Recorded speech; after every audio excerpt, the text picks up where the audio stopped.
Oh, hello there, retail worker. We should have a few things in common. A coffee at all times, literally wearing the store uniform with the logo on it and being asked if you work here, an end of the day vacuum, hearing the phrase when you're doing your end of day vacuum, oh, you can do that at my house, being handed random bits of trash and hearing the phrase, oh, I just can't see a bin. The perfected fake laugh when an item doesn't scan and the customer says, oh, it must be free.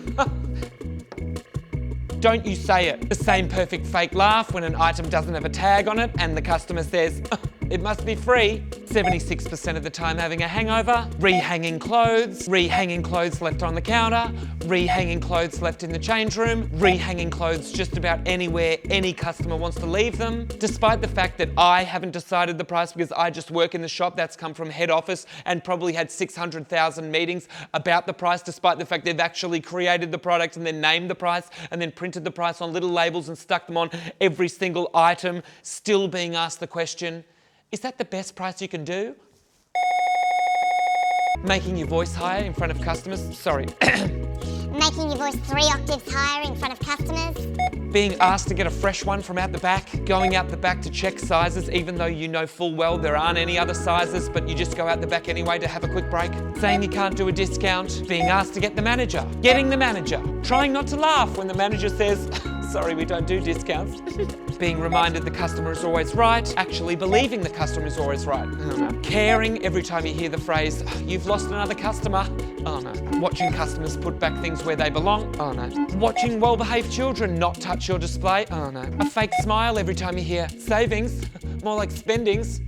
Clocking on, clocking off, customers knocking on the door before you open, customers knocking on the door after you've closed. A healthy amount of sass, oh no. An unhealthy amount of sass, oh yeah.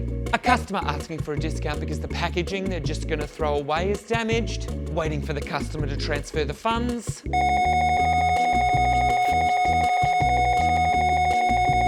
A customer running in and asking, is it okay to park in the no parking zone? I won't be long. Getting an extra break, oh no. Becoming a smoker to get an extra break.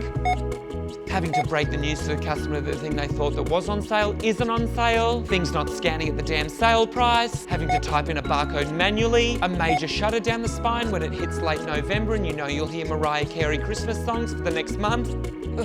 Having to explain why another store has a sale and you don't. Asking every single customer that comes in, do you need a hand? Even though they probably don't. Being asked if you have a bathroom inside your store, which is inside a shopping centre, which has the bathrooms. Like it's a well-known fact that inside every single store, inside a major shopping centre, that we don't have bathrooms. Not everywhere has a bathroom, okay? There's bathrooms that services the whole shopping centre, not just each shop. Even the staff don't have a special toilet out the back. They go to the public toilets, which is inside the shopping centre. Finger spacing the coat hangers every 5 seconds. Hearing this sound. Customers interrupting a juicy convo with a co-worker. Never find out what happened on Saturday night. After asking a customer how their day is, hearing the phrase, I'm just browsing, thanks. Putting your hands inside dirty reusable bags. Oh. KPIs.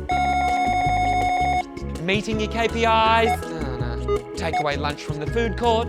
You take away food court lunch behind the counter because you're not covered for lunch. A customer describing their kid and then asking what size they should have. Finding weird stuff in the change rooms. Customers getting a refund on a sale item. Oh no. Customer wanting to return something when they've lost the receipt. Too bad, so sad. Putting the back in 5 sign on the door. Actually being back in 5. Oh no. Returning from being back not in 5 to find a customer knocking at the door, trying to find you, but you actually awkwardly have to like open the door from the outside, like next to the customer who's knocking on the door, trying to get in, but the back in 5 signs on the door and you have to awkwardly open the door to go in for the person that's looking for. Tourists asking where the nearest pub is. A moderate to high disdain for the person who closed up last night and left it an absolute tip. Hearing the phrase, been busy. All the items in your store prices going up. Your wages going up. Oh no. Finding a random coffee cup in the store. Oh, for God's sake, who left that? Seriously. People not listening to the store closing announcements. People not listening to the store closing announcements. People not listening to the store closing announcements. Goodbye. Next, Gen Z. I'm surprised you actually came to the store and didn't just buy it online. Great. Okay, let's get started. A back in 5 sign on the door, actually being back in 5. Nah.